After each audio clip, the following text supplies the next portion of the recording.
अब बात करते हैं पीएनबी यानी पंजाब नेशनल बैंक के मैनेजमेंट के साथ दूसरी तिमाही यानी में क्वार्टर 3 में देखेंगे तो बैंक की जो ब्याज आय है उसमें 7% और मुनाफा 2 गुना हुआ है। क्वार्टर 3 में एसेट क्वालिटी में भी सुधार देखने को मिला है। नतीजे और ग्रोथ आउटलुक पर बातचीत करने के लिए हमारे साथ जुड़ गए बैंक के MD and CEO Ashok Chandra ji. Ashok ji, very good morning, स्वागत है आपका सीएनबीसी आवाज़ पर। रिजल्ट पहले तो कॉन्ग्रेचुलेशन सर, रिजल्ट काफ़ी अच्छे रहे आपके, दमदार देखने को मिले। हमें एसेट क्वालिटी में भी अच्छी तेज़ी देखने को मिल रही है। तमाम वो फैक्टर्स जिसने कंट्रीब्यूट किया है, क्या रहेंगे सर उसके पीछे? बहुत बहुत धन्यवाद। और बिफोर मैं आगे बढ़ूँ, मैं सबसे पहले अपने 1 लाख प्लस एम्प्लॉयज़ जिसमें आर्म गार्ड, हमारे अवार्ड स्टाफ, सब स्टाफ एंड सारे हमारे ऑफिसर्स कम्युनिटी को मैं धन्यवाद देता हूँ। और मैं धन्यवाद देता हूँ हमारे 18 करोड़ कस्टमर्स और इन्वेस्टर्स का जिन्होंने हमारे भीतर कॉन्फिडेंस रिपोज किया है। अगर मैं अपने ग्रोथ और परफॉर्मेंस की बात करूँ तो हमारा क्रेडिट ग्रोथ काफ़ी अच्छा हुआ है। और इस पूरे फाइनेंशियल ईयर में 9 मंथ में अगर मैं देखूं तो हमारा क्रेडिट ग्रोथ अराउंड 14.8% का हुआ है। टोटल बिजनेस का ग्रोथ जो है वो अराउंड 15% का ग्रोथ है। सो सारे बिजनेस पैरामीटर्स में हमने काफ़ी अच्छा कंट्रीब्यूट किया है।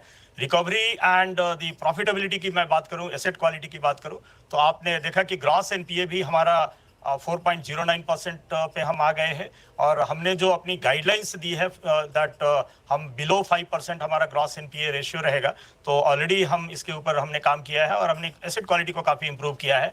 इसमें हमने स्लिपेजेस रेशियो को काफ़ी कंटेन किया है और इस साल का हमारा जो स्लिपेजेस रेशियो है वो 0.68% है। एंड द क्रेडिट कॉस्ट की अगर मैं बात करूं तो बिल्कुल ये बॉटम लाइन पे 0.18%। रिकवरी हमारी काफ़ी अच्छी हुई है एंड पूरे साल की हमारी जो रिकवरी है 9 मंथ का वो 11,500 करोड़ है। तो ये सारी चीज़ें कंट्रीब्यूट की है जिसके कारण हम अपनी जो टोटल नेट प्रॉफिट है एंड दी ऑपरेटिंग प्रॉफिट है उसमें हमने काफ़ी अच्छा कंट्रीब्यूट किया है। और मैं आशा करता हूं और बहुत कॉन्फिडेंट हूं कि ये सारी परफॉर्मेंस इस क्वार्टर में भी कंटिन्यू होगी और at the end of the financial year हमारा काफ़ी अच्छा परफॉर्मेंस रहेगा। बिल्कुल सर, सवाल भी मेरा इसी नेक्स्ट क्वार्टर्स को लेके ही था। एसेट क्वालिटी में आपने कहा कि इंप्रूवमेंट देखने को मिल रही है, वो हमें नंबर्स में देखने को मिला। स्लिपेजेस रेशियो आपने 0.68% बताया है। सर, क्या लग रहा है आपको आने वाले क्वार्टर्स में सस्टेन करेगा? यस, इसके डीप में अगर मैं जाकर आपको बताऊं कि कैसे हम इसको सस्टेन करने वाले हैं।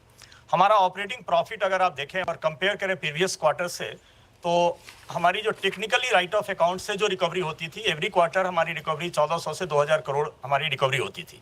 इस Q3 में that recovery from the TW account से जो हुई है वो करीब 800 करोड़ हुई है। तो अराउंड 600 करोड़ की कम रिकवरी हुई है टेक्निकल राइट ऑफ अकाउंट्स में। इसके बावजूद हमने अपनी नीम को मेंटेन किया है और हमने ऑपरेटिंग प्रॉफिट भी बहुत ज़्यादा डिप नहीं हुआ कंपेयर टू प्रीवियस क्वार्टर। और इस क्वार्टर में हम बहुत कॉन्फिडेंट हैं कि ये जो टेक्निकली राइट ऑफ की जो रिकवरी 800 करोड़ हुई है, इस क्वार्टर में कम से कम जो हमारी पुरानी ट्रेंड हुआ करती थी 1400 से 1500 करोड़, इस क्वार्टर में जरूर हम उसको मेंटेन करने वाले हैं। एंड जो क्रेडिट ग्रोथ जो हमारा हमने दिखाया है वो भी हमारे पास 1.15 ट्रिलियन का सैंक्शंस बुक हमारे पास कॉर्पोरेट बुक का पड़ा हुआ है। तो मैं एक्सपेक्ट कर रहा हूं कि उसमें भी काफ़ी सैंक्शंस इस क्वार्टर में होंगे। रैम के ऊपर हम इस क्वार्टर में काफ़ी फोकस कर रहे हैं और बहुत बड़ी एक्टिविटी इस महीने में हम 7 और 8 फरवरी को रिटेल एक्सपो के माध्यम से कर रहे हैं। 138 सेंटर में कंट्री के हम रिटेल एक्सपो कर रहे हैं और 13 फरवरी को पूरे इंडिया में 200 MSME क्लस्टर्स में एक बहुत बड़ी MSME आउटरीच प्रोग्राम पीएनबी की तरफ से किया जा रहा है। तो मेरा पूरा विश्वास है कि जो एक्टिविटी हम इस क्वार्टर में रैम के लिए कर रहे हैं वो हमें अच्छा ग्रोथ देगा। प्लस आप सभी को मालूम है कि रैम के थ्रू जब ग्रोथ होता है तो उसकी जो यील्ड होती है वो काफ़ी हाई होती है, स्पेशली MSME में काफ़ी अच्छी यील्ड मिलती है। तो मेरा फोकस इस क्वार्टर ऑनवर्ड्स रैम के ऊपर काफ़ी रहेगा जिससे हम कोर एरियाज में ग्रोथ करें और यील्ड ऑन एडवांसेस को हम मैक्सिमाइज कर पाएँ। तो हम काफ़ी होपफुल है कि ये जो ट्रेंड हमने लास्ट क्वार्टर्स एंड पिछले कुछ सालों से दिया है, आई थिंक वो काफ़ी अच्छा रहेगा हमारे को इस क्वार्टर में भी एंड आगे के सालों में भी। जी सर, बिल्कुल बिल्कुल। सर, अब आरबीआई पॉलिसी आने वाली है, क्या एक्सपेक्ट करें सर आप आरबीआई पॉलिसी, और क्या लग रहा है आपको कुछ ऐसे अनाउंसमेंट हो सकते हैं जिससे बैंकिंग सेक्टर को एक बड़ा बूस्ट मिलता दिखे? आई थिंक बजट में तो हमने देखा ऑलरेडी कि काफ़ी स्कीम्स एंड काफ़ी नई चीज़ें लाई गई हैं और मैं इसको अगर कंटिन्यूटी के रूप में देखूं तो जुलाई में जो चीजें आई और जो एमएसएमई के ऊपर जो थ्रस्ट था, एग्रीकल्चर के ऊपर थ्रस्ट था, और इस बजट में भी इसको काफी स्ट्रेंथन किया गया है। एग्रीकल्चर को 3 लाख का जो इंटरेस्ट सबवेंशन का स्कीम था उसको 3 लाख से बढ़ाकर 5 लाख किया गया। एमएसएमई में पूरी तरह उसको रिवैम्प किया गया है। तो आई थिंक बजट में काफी इनेबलमेंट की गई है, और मैंने इसको डीप में जाकर अगर देखा हो तो मुझे लगता है कि ओवरऑल जो बजट आया है उससे बैंकिंग सेक्टर में काफी बूस्ट आने वाला है। और मैं एक्सपेक्ट कर रहा हूं कि डेफिनेटली एमपीसी भी जब होगा तो हमें थोड़ा इंतजार करना चाहिए। आई थिंक 2-3 दिन के भीतर तो पूरी क्लैरिटी आ जाएगी। बट आई थिंक आगे आने वाले समय में बैंकिंग सेक्टर में काफी वाइब्रेशन आएगी और लॉट ऑफ एक्टिविटीज देखने को मिलेगा।